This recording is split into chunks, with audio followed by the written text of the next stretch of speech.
Olá, meu irmão, olá, minha irmã. Estamos aqui mais uma vez em Porções do Evangelho. Hoje nós vamos falar sobre egoísmo.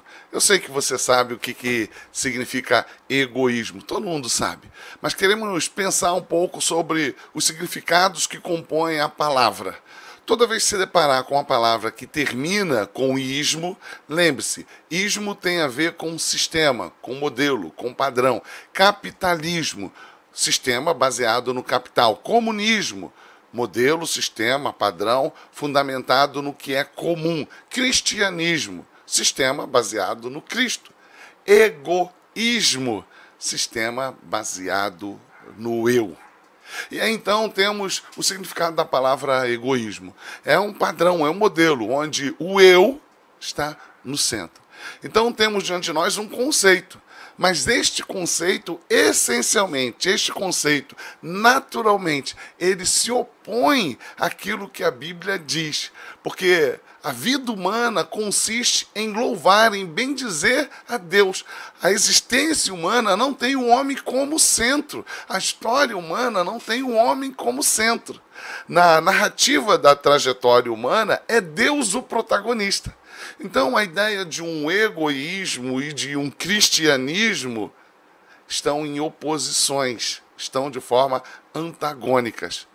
A ideia de um egoísmo que convive com o cristianismo é algo absurdo, bizarro. E como que a gente pode concluir isto? Olhando primeiro para a própria Bíblia. A Bíblia nos informa que Deus criou o homem para o louvor da sua glória. Como eu disse, não é o homem que está no centro desta narrativa. A existência humana não tem o homem no centro, mas o próprio Deus. A visão cristã, ela é teocêntrica e não antropocêntrica. É Deus que está no centro. Não é o ego, não é o eu, não é o homem, não é o indivíduo humano, mas sim a pessoa de Deus. E a gente pode ver também que na queda do homem houve uma intenção de perverter, de inverter ou de corromper, melhor seria a ideia de corromper este padrão comunicado pelo próprio Deus, quando a serpente, Satanás, comunicou a Adão e Eva a possibilidade, ou melhor, a oferta de que eles fossem iguais a Deus, e sereis como Deus.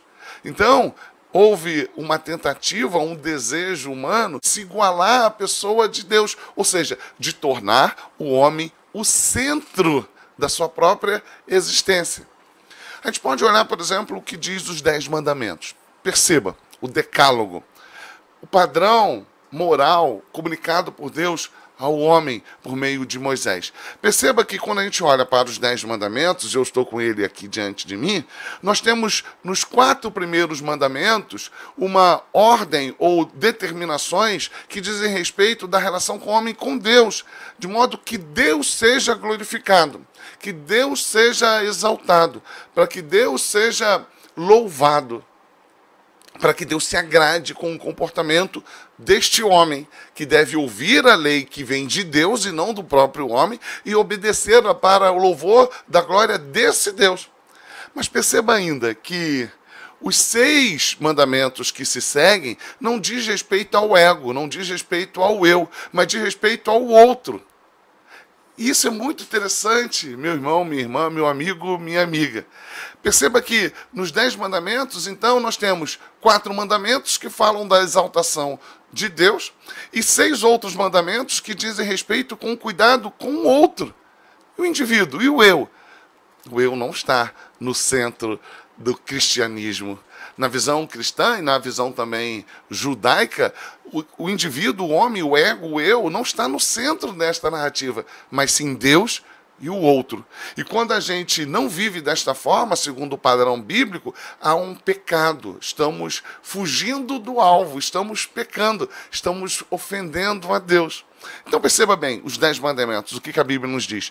Então falou Deus todas estas palavras. E aí Deus vai usar Moisés para que Moisés então comunique os 10 mandamentos, chamado decálogo. Eu sou o Senhor, seu Deus, que te tirei da terra do Egito, da servidão. Não tenho outros deuses diante de mim. Ou seja, eu sou o seu único Deus. Segundo mandamento, não faça para ti imagem de escultura. Não tenha outro Deus, um. não faça imagem de escultura que possa me representar. 2. 3. Não faça uso do nome do Senhor em vão. 4. 6 dias você trabalhará e fará toda a sua obra, mas no 7º, que é o sábado, é dedicado ao Senhor. Então, 1. Deus é o único Deus. 2. Não fará para si imagem para representar este Deus. 3. Não use o nome deste Deus em vão. 4. Faça uso do sábado.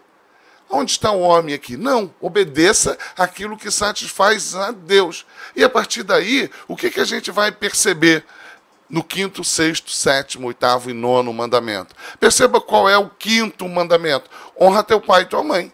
Não diz, cuide de você, ame-se, perdoe, valorize-se. Perceba, não tem nada que aponta para o eu, mas cuide, honre do teu pai e da tua mãe. 6º mandamento, não mate. Não mate quem? O outro. Próximo, não cometa adultério. Próximo, não furte. O próximo, não dê falso testemunho. O próximo, que é o 10º, não cobice. Não cobice o quê? O que é do outro. Não furte o quê? O que é do outro. Não cometa adultério é o quê? Desejar aquele ou aquela que é do outro. É sempre com relação ao outro, preserve o outro. O 5º, o 6º, o 7º, o 8º, o 9º e o 10º. Não cobice nada que é do outro.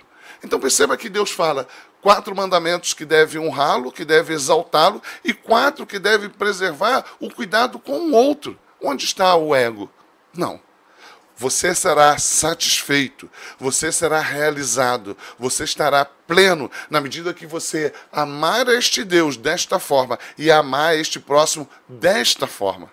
Quando Jesus fala a respeito do resumo dos 10 mandamentos, da lei de Deus, perdão, dos 10 mandamentos, e que João vai repetir isso na sua epístola, dizendo que nós devemos amar a Deus sobre todas as coisas e o próximo como a nós mesmos, não é que Jesus Cristo esteja ensinando que nós devemos nos amar e então amar o próximo. Não, a ideia, a referência é o próximo. E nós devemos cuidar do próximo como se fôssemos nós mesmos.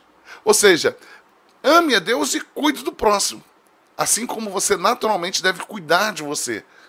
O cuidado que você deve ter contigo é natural. Mas perceba que a ideia, o conceito é que você não está no centro. Você é uma ferramenta de Deus para o louvor da sua glória e para o cuidado do outro. Você é um instrumento. Quando você é valorizado? Quando você exalta o Deus, este Deus. E quando você cuida, ama, honra, preserva o teu próximo. Então o cristianismo, ele nega a ideia do egoísmo. Vejamos o que Cristo nos ensina. Primeira coisa, eu já disse. Ele fala acerca do resumo dos 10 mandamentos, da lei do Senhor. Ama a Deus sobre todas as coisas e o próximo como a ti mesmo. E como eu já disse, não está no centro aqui o indivíduo, a pessoa, o eu. O egoísmo não tem vez, segundo a perspectiva do ensinamento de Cristo Jesus. E o maior exemplo disso é o que ele mesmo faz. Filipenses 2 diz que ele, sendo Deus, não teve como usurpação ser como Deus, mas abriu mão disto para se fazer humildemente servo, tornando-se servo, à imagem e semelhança de homem, ou seja, o Deus encarnado. Para quê? Para ser conduzido por este Deus à morte de cruz, para que o outro seja alcançado, para que o outro seja amado. Cristo, ele dá a maior representação de que o egoísmo, o maior exemplo do que o egoísmo, não tem vez dentro do cristianismo. É uma contradição você pensar, viver, ser egoísta, ou seja, colocar-se no centro da sua própria existência e se dizer cristão.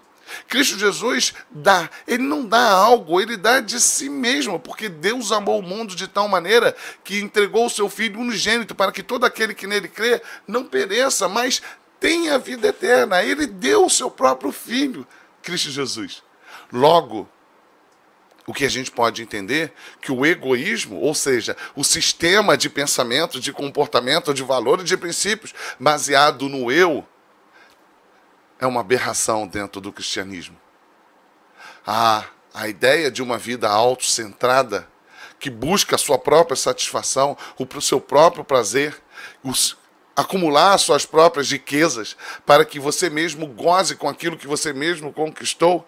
Ou seja, tudo para você, tudo em volta de si mesmo, tudo para a sua própria realização, é uma contradição. E pode observar, o egoísta, ele é naturalmente alguém que tem dificuldade de adorar a Deus, porque isto é revelado na medida em que ele tem dificuldade de cuidar do próximo. Lembra dos 10 mandamentos? 4 relacionado a Deus e 6 relacionado ao outro, começando com honrar pai e mãe. Ou seja, abdicar do seu interesse muitas vezes para obedecer, para honrar o seu pai e a sua mãe. Não matarás, não adulterarás, não darás falso testemunho. E aí daí por diante. Ou seja, não leve nenhum prejuízo para o outro, mas ao contrário, ame-o. Entregue-se a ele, dedique-se a ele, preserve-o. Logo, e eu estou repetindo isso muitas vezes aqui, é uma contradição. O egoísmo sendo vivido, experimentado dentro ou inserido naquele que se diz cristão. O egoísmo deve ser algo que deve ser expurgado, deve ser afastado como uma anomalia. Uma anomalia que nós vivíamos naturalmente antes. Mas uma vez que fomos alcançados pelo sangue do Cordeiro, Cristo Jesus, uma vez que nós nos identificamos com a cruz de Cristo, uma vez que nós proclamamos e nos dizemos cristãos, você não pode mais ser egoísta. Você não pode mais viver relacionamentos onde o outro é identificado, é visto apenas como o meio de você alcançar satisfações pessoais. Você não pode mais olhar para o outro com uma visão utilitarista. Não, muito pelo contrário. Tende em vós o mesmo pensamento, o mesmo sentimento que teve em Cristo, que teve Cristo Jesus, Filipenses 2. Que não teve por usurpação ser igual a Deus. Quando Filipenses 2 diz que nós devemos ser igual a Cristo, imitando a Cristo, ter o mesmo comportamento, o mesmo sentimento, implica dizer que nós devemos considerar o outro superior a nós mesmos, fazendo da nossa vida uma ferramenta para que o outro seja abençoado. Eu quero terminar este vídeo te levando a esta reflexão. Você é um egoísta? Você vive dentro do sistema, da filosofia, do modelo, do padrão, onde você está no centro? Ou sua vida é para glorificar a Deus e servir ao próximo? Responda isso de forma honesta.